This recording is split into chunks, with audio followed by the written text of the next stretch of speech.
방금 말씀해드린 대로 이 가족회사 정강의 공급 유용을 비롯해서 각종 비리 의혹이 제기된 우병우 전 청와대 민정수석 조금 전에 검찰에 출석을 했습니다. 네, 검찰에 나가서 현장 취재하고 있는 YTN 취재기자 연결하죠. 김승환 기자.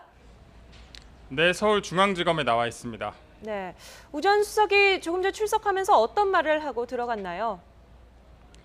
네, 우 전 수석은 조금 전 넥타이에 정장 차림에 굳은 표정을 하고 검찰청사에 들어갔는데요.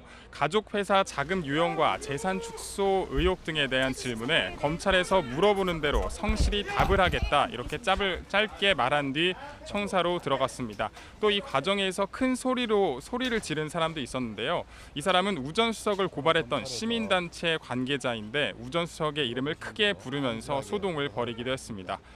우 전 수석은 민정수석에서 물러난 지 일주일 만에 검찰 후배들의 조사를 받게 됐는데요. 일단 피고발인 신분으로 조사를 받는데 조사 과정에서 피의자 신분으로 전환될 가능성도 있습니다.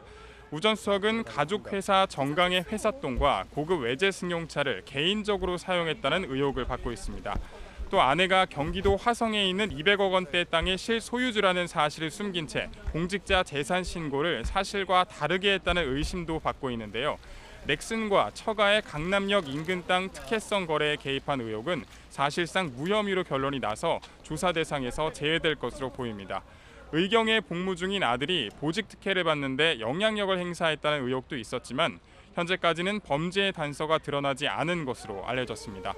앞서 우 전 수석의 부인과 장모도 불러서 사실관계를 조사한 특별수사팀은 우 수석을 끝으로 사실상 주요 핵심 인물 조사를 마무리하고 기소 여부와 처벌 수위 등을 결정할 방침입니다. 네, 이번에는 최순실 게이트 관련 수사 상황을 좀 살펴보죠. 안정범 전 수석과 정호선 전 비서관이 오늘 새벽에 구속이 됐죠. 네, 안 전 수석과 정 전 비서관은 오늘 새벽 구속이 되면서 최순실 씨처럼 구치소와 검찰청사를 오가면서 강도 높은 조사를 받을 것으로 보입니다. 안 전 수석은 최순실 씨와 함께 기업들로부터 미르와 K스포츠재단 기금 774억 원을 뜯어내는 등 직권 남용 혐의를 받고 있습니다.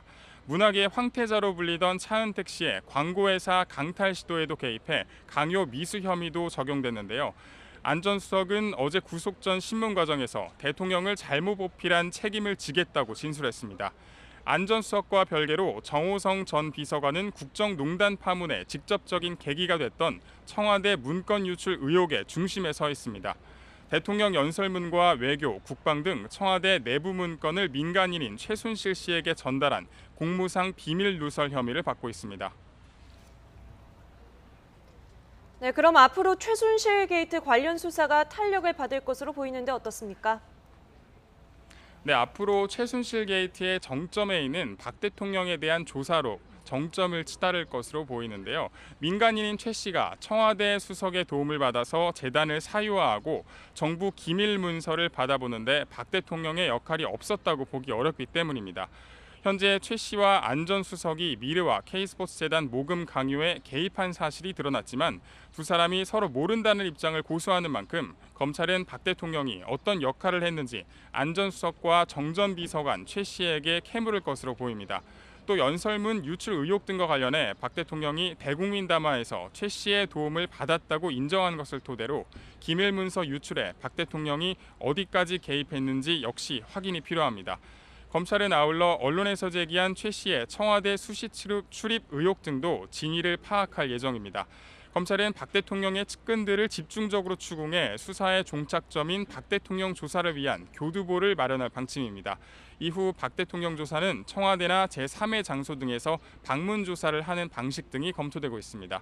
지금까지 서울중앙지검에서 YTN 김승환입니다.